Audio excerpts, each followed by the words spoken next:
Hi, my name is Brer Caleb, Ph.D., and my Ph.D. stands for Post-Hole Digger.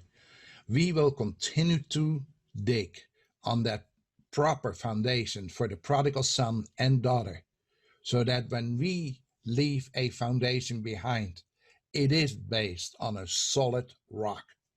Why am I saying this? Not verifying the truth is a fatal mistake. Not verifying the truth is a fatal mistake, because once we do that, we do not verify the truth. It becomes a plausible deniability. Have you ever heard that term?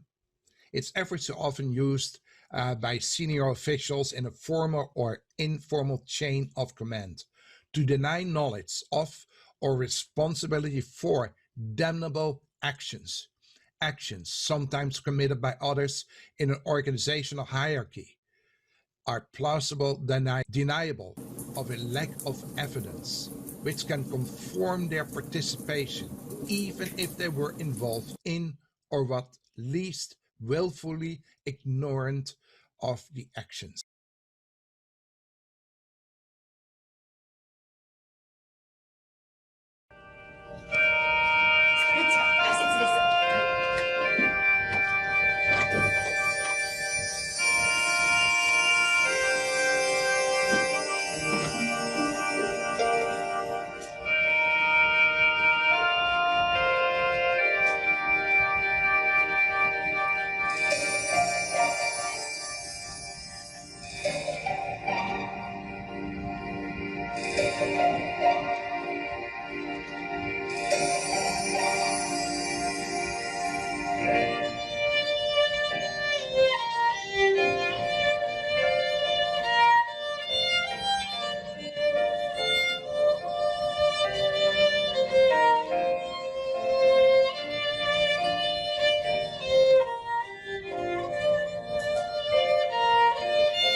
Yes, folks, not verifying the truth is a fatal mistake. This is Brer Caleb, Ph.D., and my Ph.D. stands for post-hole digger. I am a person that keeps on working on the foundation for the prodigal son and daughter so that we leave for the next generation a solid foundation built on the rock of salvation. A fatal mistake? You mean not verifying the truth?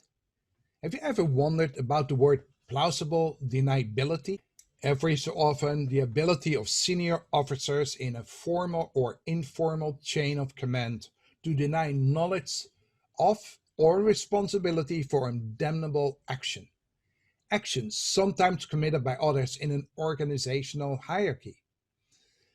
They are plausible deniable of a lack of or evidence which can confirm their participation, even if they were involved in or at least willingly ignorant of the action. I know some of them claim their mistakes one can make along the road to truth, not going all the way and not starting. If you tell the truth, remember nothing, according to Mark Twain. But is that true? According to Galileo, all facts are easily understood once we discover them. The point is to find them first. If you are a real seeker of truth, is it necessary that at least once in your lifetime you should doubt, as far as I'm concerned, all things? This is René Descartes, a Frenchman. And so we have a period to economize it. Is that really true? There is a very famous saying. It was written down to Galatians, chapter 3, 28 in a complete Jewish Bible. There is neither Jew nor Gentile, neither slave nor freeman, neither male nor female, for in union with the Messiah, Yeshua, you are all one. Well, going to the Bereshit, in the beginning, in Genesis 1, verse 1. In the beginning, God created the heavens and the earth. The world was unformed and void. Darkness was on the face of the deep, and the Spirit of God hovered over the surface of the water. And then God said, "Let there be light." And there was light. God saw that the morning was good, and God divided the light from the darkness. God called the light day, and the darkness he called night. So there was evening, and there was morning, and that formed a complete day. So the question is, are there lessons to be learned in the last few decades? Is there a true meaning of believing to the following belief? As Brer Caleb, I was forced to search and research a lot of legal material, and some of it went all the way back to the Roman Empire. I personally believe that the politicians, as well as the first century believers, wrote a lot of documents about the war in Rome, revealing false claims of progress and widely shared doubts. The first century believers wrote in an editorial that although the papers fed internal reports entitled Lessons Learned, Roman leaders failed to adapt as challenges mounted. The Roman efforts offered us valuable lessons. The corrosive effects of corruption, the lack of strategy and accountability, civilian deference to assurances from military leaders, and seductive ideas that the unification of the body of Christ and not the devil was in control of what was happening in the country. Now, 2,000 years later, there's little evidence that the 20th century body of believers learned from the writings. And as long as military and civilian leadership overseeing the war in the body of Christ keep insisting that their strategies are working, there's little hope that they ever will. Should we ignore the revealing articles of Brer Caleb, Ph.D.? So what are the rules of engagement? If you're praying and hoping for a miracle during this pandemic, my question is, why are you praying? Do you wish time would stop so you could be together with your loved ones? Maybe like in our case, our kids live in Canada and we are in Europe, and technically there is a big difference there of living together instead of being separated. Does reality disappear because of the things you see every day? Then one day you realize that you forget them after a while. Think about it. How many shades of blue are there in the sky? Do you know? You look, but you do not see.